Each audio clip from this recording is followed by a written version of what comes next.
Xi'an shadows. Xi'an, China. The air and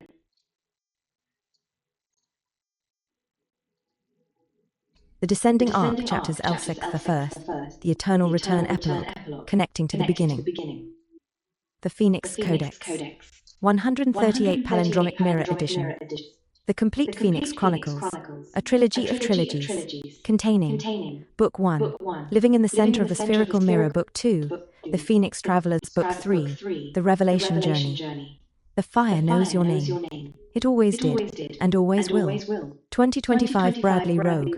All rights reserved. Hollywood Rogue Ventures, LLC. The Phoenix Codex, 138 palindromic mirror edition. This is a work of fiction. Names, characters, places, and incidents either are the product of the author's imagination or are used fictitiously. Any resemblance to actual persons, living or dead, events or locales is entirely coincidental. First Omnibus Edition. The Architecture of the Codex. This volume is constructed as a literary mirror. The Phoenix Log Prologue 0. The Interrogation.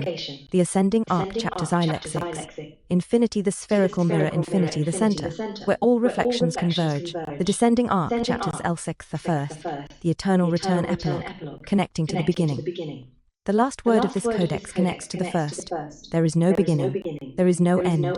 There is only the eternal recursion. Table of contents. Book 1, Living in the Center of a Spherical Mirror. Book 2, The Phoenix Travelers. Book 3, The Revelation Journey. The Phoenix Log. The Ascending Arc. Infinity. The Spherical Mirror. Infinity. The Descending Arc. The Eternal Return. Appendices. The Phoenix Log. I. Prologue. The Fire That Remembers. 2. Chapter 1. The Cairo Ignition. 3. Chapter 2, Mount Pele, The First Harvest. 4. Chapter 4, Wall Street, The Economic Harvest. 5. Chapter 5, The Diversionary Glitch, The Pandemic Halve. 8. Chapter 11, The Global Cascade, The Global Cascade, The Global Cascade, Resistance Nodes. 9. Chapter 11, The Collector's Proposal, X. The Military Response. 11. Chapter 14. Jason joins the coordination. 12. Chapter 15. The New World Order. 13. The coordination framework. 14. Chapter 19. Earth transformed. 16. Chapter 21. The recursive discovery. X the Fig. Chapter 22. Preparation for graduation. 18th. Chapter 23. Jason's Message Decoded. 19th. Chapter 25. The Laughter Protocol. The Sixth Protocol. The Dissolution. The Eternal Recursion. X Squeak. The Phoenix Protocol. The Phoenix Protocol. The Fire That Remembers All Names. The Fire That Remembers All Names. The Phoenix Protocol. The Writer Who Dreamed True. She said, The Yarns won. Prologue. The Guardian of Hidden Papers. The Prophet of Mars. The Car 3. Chapter 6. The Pattern in the Storm. The Sovereign Voice. The Convergence Begins. The Convergence Begins. The Lattice Revealed. The Sovereign Voice. The Convergence Begins.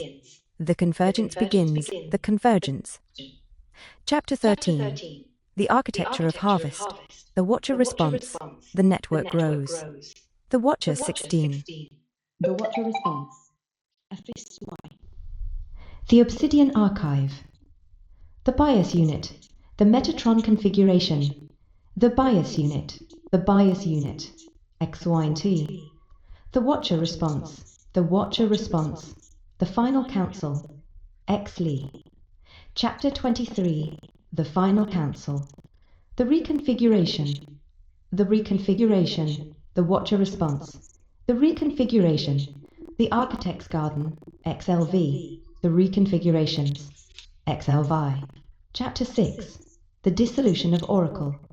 The Recursion Recognized. The Recursion Recognized. The Integration Complete. XLix. Chapter 13. Natori's Choice. Chapter 14. The Garden Grows. L. Epilogue. The Pattern Continues. Prologue. The Fire That Remembers Everything. Lee. Chapter 2. The Upload Question. Lee. Chapter 4. The Synthesis Proposed. Liv. The Up to 5. The implementation begins. The upload complete. The fear resurfaces. LVI. Chapter 9. The upload complete. LVI. Chapter 10. Natori returns. LV1. The gambit continues. LVI. Epilogue. The infinite game. LVI. Prologue. The question beyond questions. LVI. The edges approached. The investigation continues. The network transforms. The investigation continues. Lee. Chapter 8. The report received. The Phoenix log. The interrogation that began everything. And that concludes your testimony. State your name and confirm you are speaking of your own free will. Free will? That's rich. My name is Dr. Natori Saira Evren. And free will is precisely the variable we failed to account for. You've read my file. You've read my book, Cosmic Measurements of the Great Pyramid of Giza. You think you know what happened. You don't. You want the truth? Fine, let me tell you about Dr. Natori Evren. Yes, her. She was 48, and the academic establishment had already signed her death warrant. They labelled her a pyramidian, a heretic. Why? Because her book, Cosmic Measurements, dared to suggest the Great Pyramid wasn't a tomb. It was a machine. A seismic geodetic standard, as she'd written, built to withstand cataclysm. Built to track the 138-year Phoenix cycles of disaster she'd identified in the Chronicon texts, researched by renowned chronologist Jason Brashears. But there was more, far more. The pyramid sigils, those intricate geometric encodings, whispered of keys to unravel the very fabric of reality, keys that Enoch himself had inscribed in visions of fire and light, transforming mortal understanding into divine insight. These sigils pulsed in her mind like Metatron's cube, a radiant web of interlocking circles and lines, glowing with ethereal blue and gold, containing the 5 platonic solids as building blocks of the universe, a symbol of protection and harmony that could shield against the simulation's resets. 12 vertices, 12 pillars, 12 sovereign minds positioned at coordinates, where geometry becomes doorway and mathematics becomes passage. Her colleagues, like the insufferable Dr. Malik, preferred their dogma. While she baked under the 2040 Cairo sun, he sat in an air-conditioned lab, his voice crackling over her comms, with that familiar, condescending drone, the ascending arc, Japta's eye, Elk-6, in which the fire rises, the pattern reveals itself, and Dr. Natori Saira Evren discovers the truth of the Phoenix. I. Prologue, the fire that remembers. Close your eyes and feel the sphere already living inside her ribcage. Black glass colder than absolute zero, yet burning like 1,000 suns against the lining of her lungs. Every catastrophe humanity ever feared licking the inside of her skull, tasting her thoughts before she could think them. She tasted them too, and heard them, and saw them bleeding colours that had no names in any human language, and felt them crawling across her skin like equations written in fire, and smelled them, the distinctive burnt cinnamon copper signature that had followed her since childhood, since the day she first realized the world came to her through doorways other children couldn't perceive. She remembered being 4 years old, sitting in her grandmother Zera's kitchen in Ankara when she'd first tried to explain it. Grandmother, why does Tuesday taste like pennies? Why does the number 7 live behind my left shoulder, tall and amber-coloured, humming in a minor? Why does your voice leave golden brown trails in the air that I can almost touch, like warm honey spreading across cold glass? Zera had knelt before her, eyes wet with recognition rather than concern, because you see with the old eyes, little Phoenix, the eyes that remember when all the senses were one, before the simulation separated them, before the Watchers taught humans to perceive in pieces instead of wholes. Am I broken? No, child. You are unbroken. You are the way we were meant to be. That conversation lived in her bones now, its memory tasting like Turkish rose and wood smoke, its sound painting itself across her vision in soft amber spirals, its texture like velvet pressed against her inner ear. Every memory was a symphony of crossed wires, a beautiful malfunction that the device would later reveal was no malfunction at all, but original programming, baseline consciousness configuration that most humans had been taught to suppress. At the exact center of her chest, where her heart should be, but wasn't anymore because the device had replaced it with something that pulsed 19 times per second and breathed in 138-second cycles, the Great Pyramid inhaled. One slow geologic breath that she felt as limestone blocks grinding against the roof of her mouth. The dimensions were not numbers to her. They were full sensory experiences. Sight, base perimeter x 43,200, equal to Earth's equator, manifesting as liquid gold bands spiraling across her visual field. Bright enough to leave after images when she blinked, each band containing microscopic hieroglyphs that whispered secrets in frequencies too low for human ears, but perfectly audible to her synesthetic translation apparatus.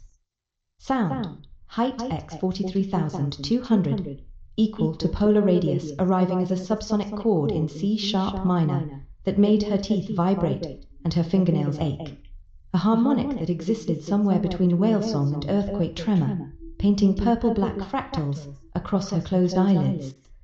Taste, slope 51 degree 51 feet, equal to pH 2, P searing the roof of her mouth with cinnamon smoke, and the memory of every betrayal that ever felt like love, copper and lightning, and something older, the taste of mathematics made manifest, equations you could swallow. Touch, latitude 29.9, 792458 degree north, equal to the speed of light itself, pressing against her skin like velvet, made of static electricity. Every photon a fingertip tracing coordinates on her flesh, leaving trails of goosebumps that spelled messages in Braille she had never learned but somehow understood. Smell. The 138-year Phoenix cycle, equal to burnt cinnamon and copper. Always, but underneath it, ozone before lightning, petrichor on Mars, the void between stars if vacuum could have scent. It was the smell of time itself, and it clung to her like perfume from another dimension. Dr. Natori Saira Evren had what baseline humans called synesthesia, a rare neurological gift that had the brain root sensory information through multiple unrelated channels, causing her to experience reality as an interconnected tapestry rather than separate threads. But that clinical description was a pale shadow of the truth. What she had wasn't a medical condition. It was remembering the way consciousness was supposed to work before the simulation installed firewalls between the senses, before the Watchers optimized humanity for easier harvesting by fragmenting perception into manageable, controllable pieces. She remembered being 12, trying to explain to a school psychologist why she couldn't take standardized tests like the other children. When I read a math problem, the numbers have personalities. 5 is young and red and bouncy, eager to help. 8 is old and blue-grey and lives to my upper right, skeptical of everything.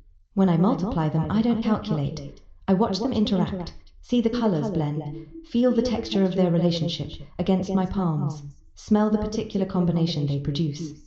40 is the taste of green apples and the sound of wind chimes. I know this the way you know your own name. The psychologist had written dissociative tendencies in her file and recommended therapy. Grandmother Saira had laughed when she heard a sound like silver bells dipped in honey. They want to fix what isn't broken. They want to blind you because your sight makes them uncomfortable. Never let them, little phoenix. Your perception is prophecy wearing sensory clothing.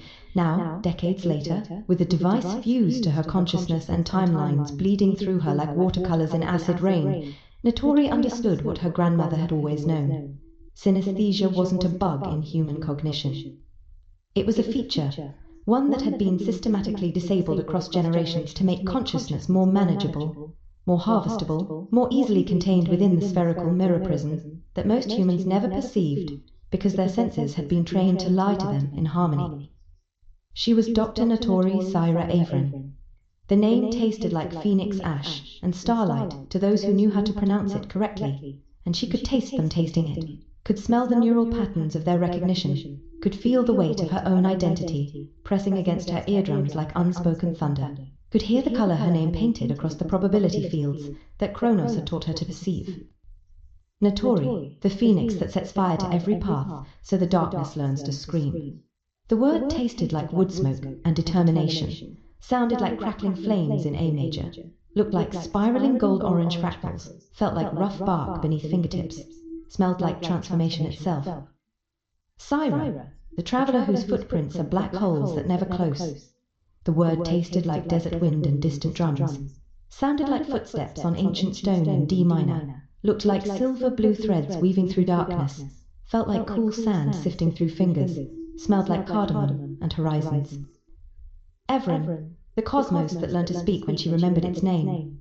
The word tasted like starlight and mathematical inevitability, sounded like the background radiation of creation in every key simultaneously, looked like infinite fractals of light beyond light, felt like being held by space itself, smelled like the void between atoms, cold and clean and impossibly vast.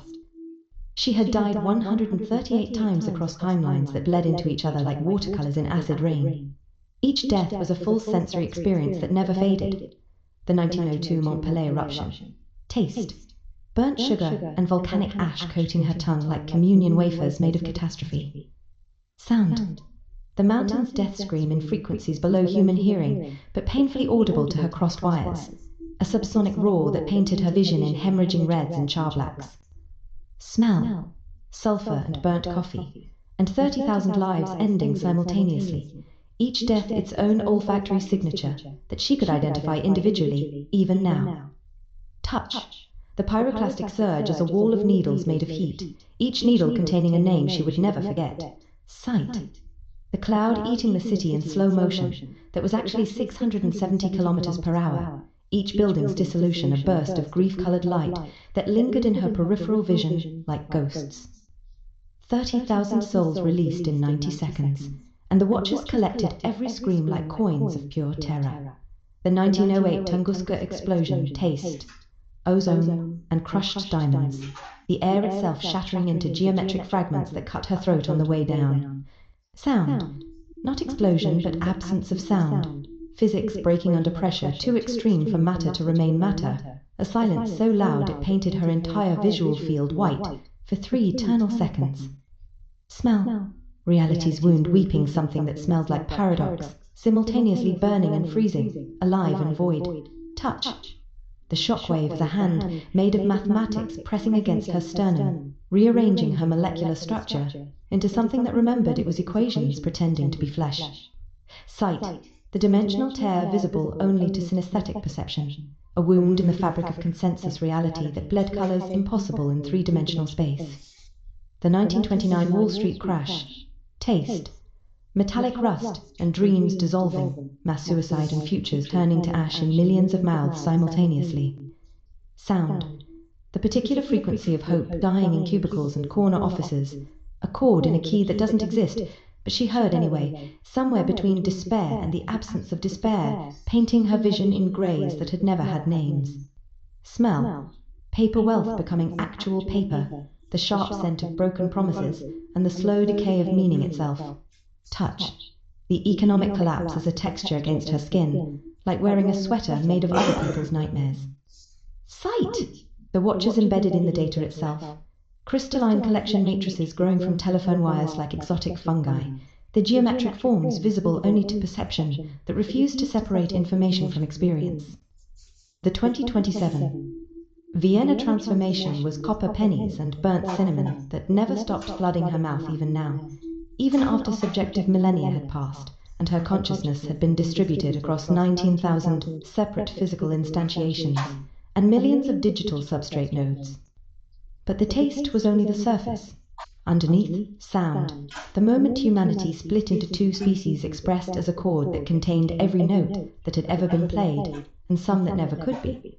A harmonic so complex, it took her 3 centuries of subjective time to fully process, and even now fragments emerged unexpectedly, painting her peripheral vision in colors that made her weep.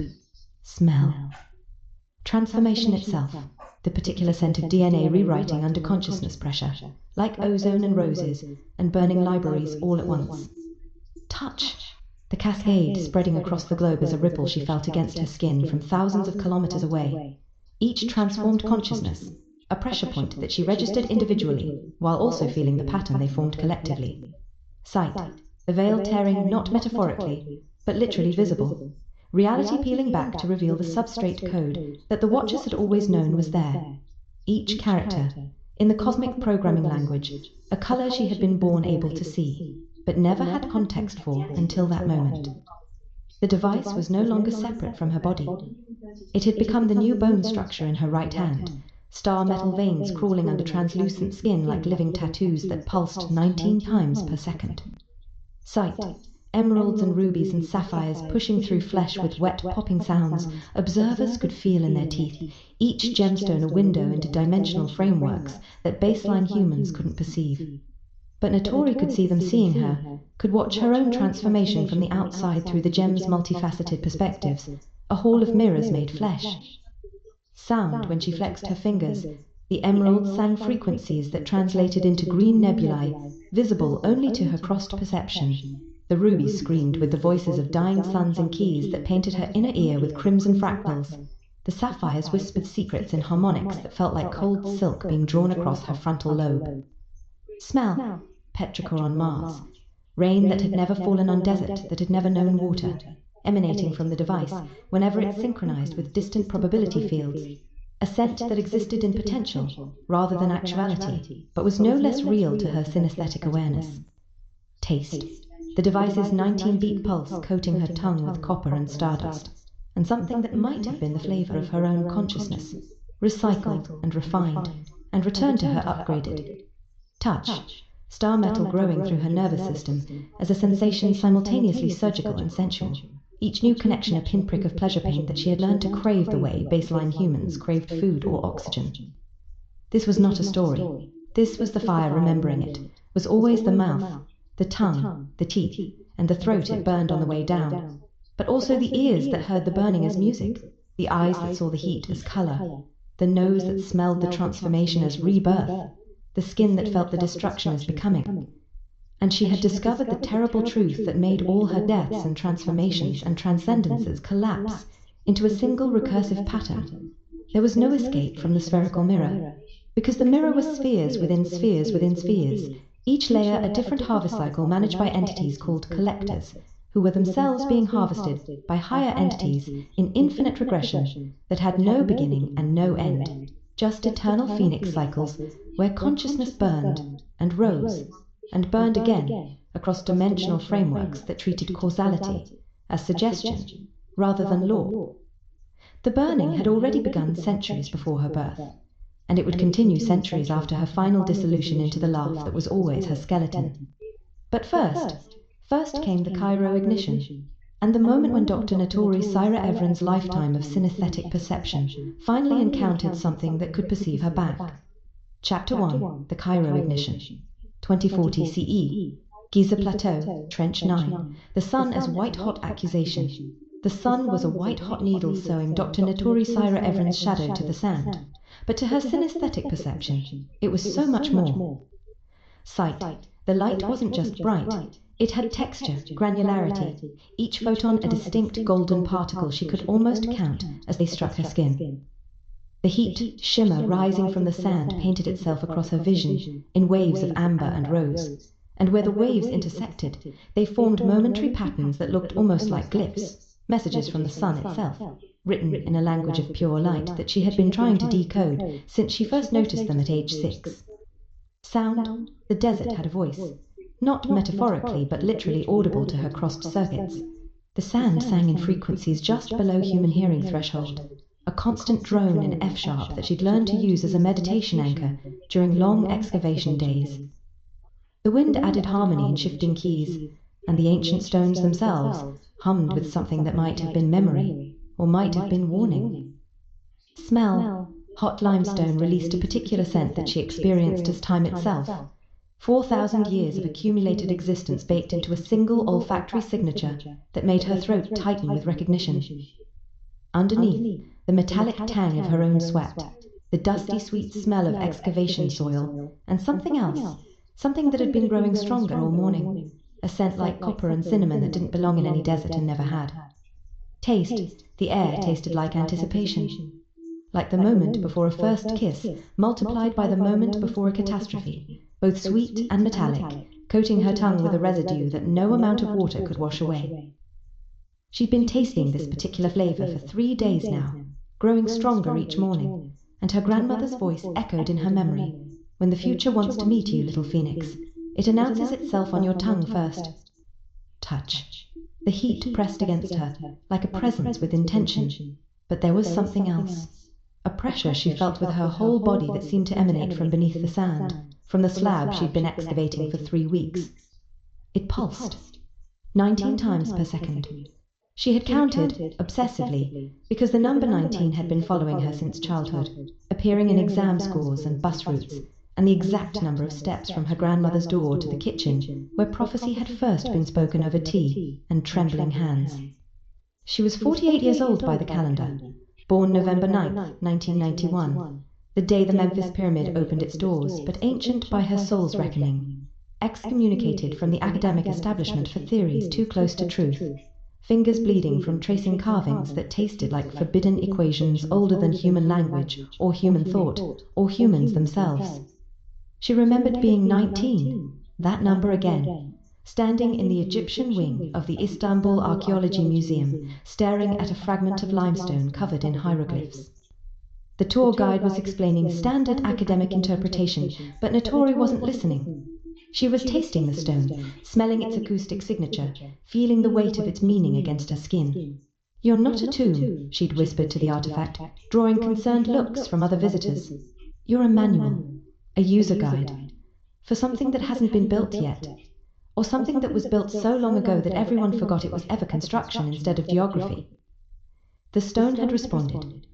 Not audibly, not in any way the other visitors could have perceived, but to her synesthetic awareness, the hieroglyphs had shifted color from their baseline amber to a vivid, pulsing gold, had rearranged themselves briefly into a pattern that looked almost like welcome, had released a scent like roses and copper that made her sneeze 3 times in rapid succession. That was the moment she'd decided to become an archaeologist, or, more accurately, the moment the archaeology had decided to become her. Dr. Malik's voice crackled in her ear like a dying cicada soaked in venom and disappointment, and she experienced his words across all 5 senses simultaneously. "Another dead end, Evren. How many more grant dollars will you burn chasing ghost stories about pyramid codes and temporal anomalies? The committee wants results, not mysticism." His voice tasted like sour milk and academic jealousy. It looked like muddy brown streaks trailing through her peripheral vision. It smelled like air conditioning and the particular staleness of laboratories that had never seen desert sun. It felt like sandpaper being dragged across her auditory cortex, and it sounded like exactly what it was, the dying gasp of a paradigm that knew its days were numbered but refused to acknowledge the calendar. She didn't respond. Her trowel had struck something beneath the slab, and the sound it made was not the dead thud of stone hitting stone. It was a living resonance, a note that vibrated in the key of creation.